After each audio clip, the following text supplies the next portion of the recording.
नमस्कार। आज हम डीएम कैपिटल एडवाइजर्स लिमिटेड पर थोड़ी गहराई से चर्चा कर रहे हैं। हमारे पास इसके स्टॉक प्रदर्शन, वित्तीय सेहत और कंपनी के प्रोफाइल से जुड़े कुछ स्रोत हैं और कोशिश यही रहेगी कि इनसे जो जरूरी जानकारी है वो निकालें और समझें कि क्या चल रहा है। बिल्कुल। डीएम कैपिटल एडवाइजर्स ये पहले आईडीएफसी सिक्योरिटीज हुआ करती थी। नाम 2020 में बदला।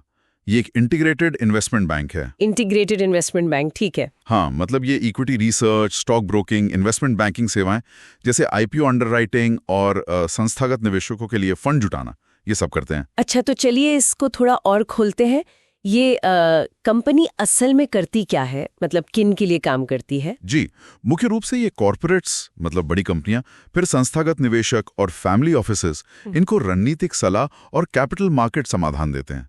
सेवाओं में जैसे इक्विटी कैपिटल मार्केट्स यानी ईसीएम, मर्जर और एक्विजिशन यानी एमएनए सलाह, प्राइवेट इक्विटी और इक्विटी ब्रोकिंग व रिसर्च, ये सब शामिल है। अक्टूबर 2024 तक देखें तो Bharat, America, Europe, Asia, Middle East, इन सब क्षेत्रों में करीब 263 एक्टिव क्लाइंट्स थे इनके पास। अच्छा खासा फैला हुआ काम है इनका, मतलब। तो फिर हालिया प्रदर्शन कैसा रहा है? एक स्रोत में स्टॉक स्कोर कार्ड देखा मैंने, वो कुछ मिला-जुला सा लग रहा था। हाई प्रॉफिटेबिलिटी लेकिन साथ में लो परफॉर्मेंस, ये थोड़ा कंफ्यूजिंग नहीं है? हाँ है, तो ये देखने लायक बात है। देखिए, वित्त वर्ष 2025 की जो आखिरी तिमाही थी, मार्च 2025 वाली, उसमें साल दर साल मुनाफे में करीब 74% की गिरावट आई है। 74%? ये तो काफी ज्यादा है। जी, ये बड़ी गिरावट है। शायद लो परफॉर्मेंस का टैग इसी वजह से है। लेकिन अगर हम पूरे वित्त वर्ष 2025 को देखें तो मुनाफा पिछले साल के मुकाबले 47% बढ़ा है। ओह, पूरे साल में 47% की बढ़त। और यही पैटर्न रेवेन्यू में भी दिखता है। और अगर हम मार्च 2025 से ठीक पहले वाली तिमाही देखें, यानी दिसंबर 2024 वाली, हाँ, उसमें मुनाफा 144% बढ़ा था। 144%? बाप रे, मतलब बहुत ज्यादा उतार चढ़ाव है। बिल्कुल। तो हालिया तिमाही बहुत कमजोर रही, पर पिछला पूरा साल और उससे ठीक पहले की तिमाही वो काफी मजबूत थी। तो ये तिमाही दर तिमाही प्रदर्शन काफी बदल सकता है। शायद इनके जो सौदे होते हैं उनकी टाइमिंग पर निर्भर करता है। समझ सकती हूँ। मतलब एक तिमाही के नतीजों से एकदम कोई निष्कर्ष निकालना ठीक नहीं। नहीं। पर ये अस्थिरता निवेशकों के लिए तो मायने रखती होगी ना? जरूर रखती है। चलिए कुछ और आंकड़ों पर नजर डालते हैं। 8 जुलाई 2025 को शेयर की कीमत थी करीब 255 रुपए। ठीक है। पी अनुपात मतलब प्राइस टू अर्निंग्स रेशियो वो करीब 17.4 था और पीबी अनुपात प्राइस टू बुक वैल्यू वो लगभग 6.8। 6.8, ये थोड़ा ज्यादा नहीं लग रहा? हाँ, पीबी 6.8 ज्यादा है। डिविडेंड यील्ड 0.39% है, जो खास नहीं है। और गौर करने वाली बात यह है कि स्टॉक को हाई रिस्क माना गया है। हाई रिस्क कितना? निफ्टी की तुलना में 4 गुना से ज्यादा अस्थिर, मतलब वॉलेटिलिटी बहुत है। और टिकट एप के अनुसार वैल्यूएशन भी हाई है। Oh my god, high risk, high valuation, PE high हाई, ये तो काफी सोचने वाली बात है। हाँ, ये कॉम्बिनेशन निवेशकों को सावधान करता है। पी 17.4 शायद इंडस्ट्री के हिसाब से ठीक ठाक हो, पर पीबी और रिस्क फैक्टर ये जरूर चिंता वाले हैं। लेकिन एक अच्छी बात भी है। अच्छा? वो क्या? कंपनी लगभग कर्ज मुक्त है और ब्याज पर बहुत कम खर्च करती है। ये एक बड़ी ताकत है, खासकर जब वैल्यूएशन और जोखिम ज्यादा लग रहे हों। हाँ, ये तो बहुत बड़ा प्लस पॉइंट है।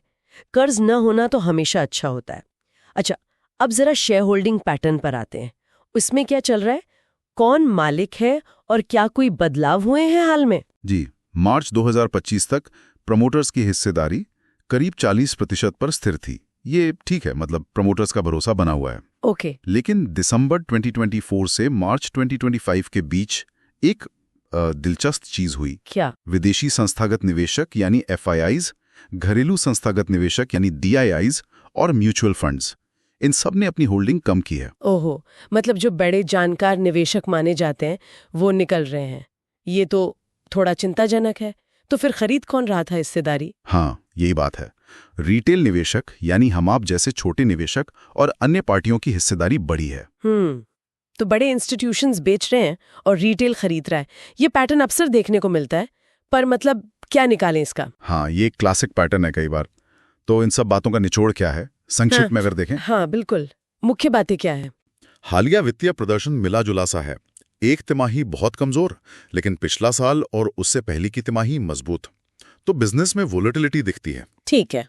स्टॉक खुद काफी अस्थिर है, हाई रिस्क है और वैल्यूएशन भी हाई लग रहा है। लेकिन बड़ी ताकत यह है कि कंपनी पर कर्ज लगभग नहीं है। और शेयर होल्डिंग?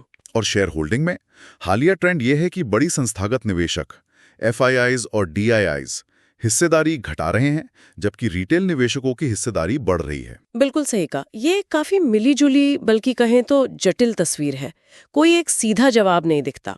तो जाते जाते श्रोताओं के लिए सोचने को कोई एक बात, कोई ऐसा सवाल जो उनके मन में रहना चाहिए।